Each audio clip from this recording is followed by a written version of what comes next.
Saya akan bercerita tentang karya sastra dari sastrawan Hamka yang berjudul Menunggu Beduk Berbunyi. Menunggu Beduk Berbunyi, sebuah gabungan novelet atau novel pendek. Karya Hamka ini berkisah tentang kisah yang sangat menarik, berlatar belakang pada zaman Hindia Belanda. Ada dua novelet di buku ini. Yang pertama berjudul Dijemput Mama, yang kedua berjudul Menunggu Beduk Berbunyi. Dengan gaya yang khas, karya sastra Hamka ini menonjolkan gaya Melayu, membuat kisahnya semakin seru dan kental dengan nuansa di tanah Minang. Pada novelet berjudul Dijemput Mama, Hamka mengisahkan bagaimana kemiskinan dapat menjadi penyebab konflik antara suami dan istri. Tokoh seorang Musa yang merantau ke Sumatera Timur dan bekerja sebagai tukang kasur keliling yang tidak mampu memberikan kehidupan ekonomi yang dipandang layak oleh keluarga istrinya. Dan tokoh Rahmah adalah istrinya. Mereka hidup di perantauan. Kehidupan Rahmah dan Musa sangat bahagia meskipun tidak memiliki ekonomi yang cukup. Ketika di perantauanlah Mama dan Rahmah datang menjemput sang anak. Lalu pada akhirnya Musa harus menemui keputusan keluarga besar istrinya, menyuruh istrinya pulang. Kenyataan pahit yang harus dirasakan oleh Musa yang bercerai dengan istrinya. Keluarga besar mereka ikut campur dalam urusan tangga mereka. Kisah ini semacam kritik bagi kita semua bahwa kebahagiaan tidak selalu diukur oleh keuangan.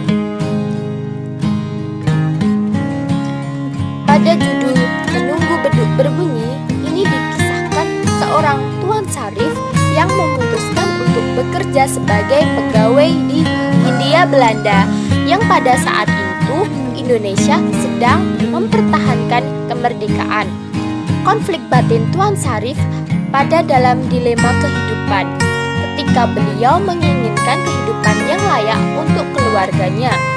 Di tengah himpitan ekonomi yang mendesaknya, terjadilah pergolakan batin. Itulah yang menyebabkan Tuan Syarif berada pada titik kebimbangan atas yang dialaminya, antara berpihakan pada bangsa sendiri dengan memutus berhenti bekerja atau tetap bekerja pada penjajah.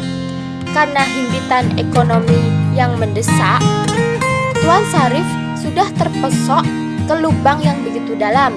Dia sudah pasrah dan keterpurukan dalam tekanan yang menimpa.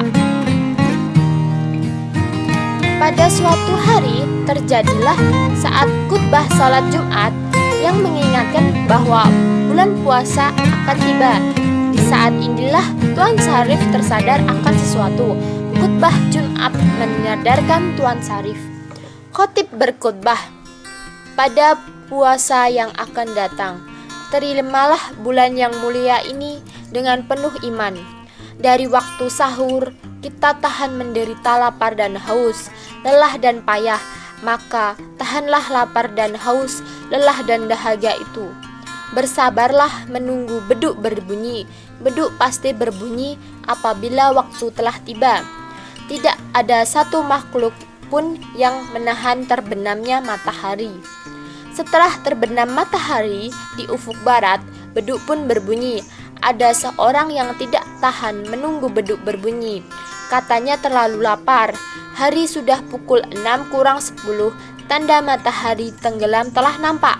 Cahaya merah telah berada di barat. Lantaran tidak tahan, dibatalkanlah puasanya. Diminumnya seteguk air menghilangkan dahaga. Lepas puasanya batalah amalannya. Percuma haus laparnya dan bangun bersiap hendak makan malam sahur sejak pertengahan malam.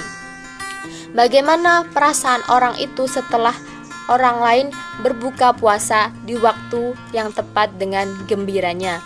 Walaupun dia ikut makan pula. Begitulah rangkaian kitab khotib yang menerangkan hikmah puasa. Kalimat yang menyentuh hati Tuan Syarif secara tak langsung. Ia merasa dirinya bersalah, menganggap bahwa dirinya orang yang tidak sabar menunggu beduk berbunyi. Kisah yang tersaji dalam sebuah novelet akan semakin bermakna. Kita bisa memetik hikmahnya. Hikmah dari kumpulan novelet Hamka tersebut yang terkandung dalam novelet mendapatkan pelajaran bahwa selamanya berlimpahan materi dapat menghadirkan kebahagiaan yang hakiki,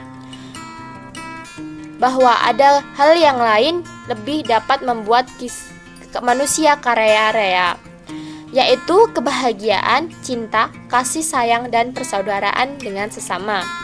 Novelet karya Hamka ini dikemas dengan ringkas, hanya 118 halaman, yang memberi banyak hikmah kehidupan yang sangat bermanfaat untuk dijadikan pelajaran. Sekian dari saya, kurang lebihnya saya mohon maaf. Wassalamualaikum warahmatullahi wabarakatuh. Dari sastrawan pujangga baru adalah 1. Dian Tak Kunjung Padam, karya Sultan Takdir Ali Sabana. Novel ini mengisahkan tentang roman kisah cinta antara Molek dan Yasin yang tak dapat dipersatukan karena status sosial. Novel ini diterbitkan tahun 1932. 2. Belenggu Army Jin Pane.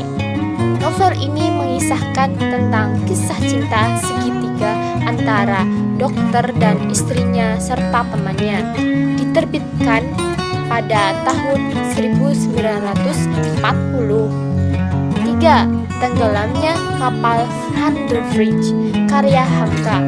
Ditulis oleh Hamka pada tahun 1939 yang dilatar belakangin di Minangkabau.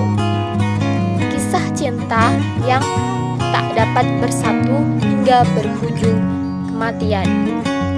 Nyanyian Sunyi, karya Amir Hamzah. Sengkumpulan puisi yang terdiri dari 24 puisi berjudul prosa dan lirik, menekankan pada aspek Tuhan, hubungannya dengan manusia, dan aspek manusiaannya itu sendiri. Ditulis tahun 1937.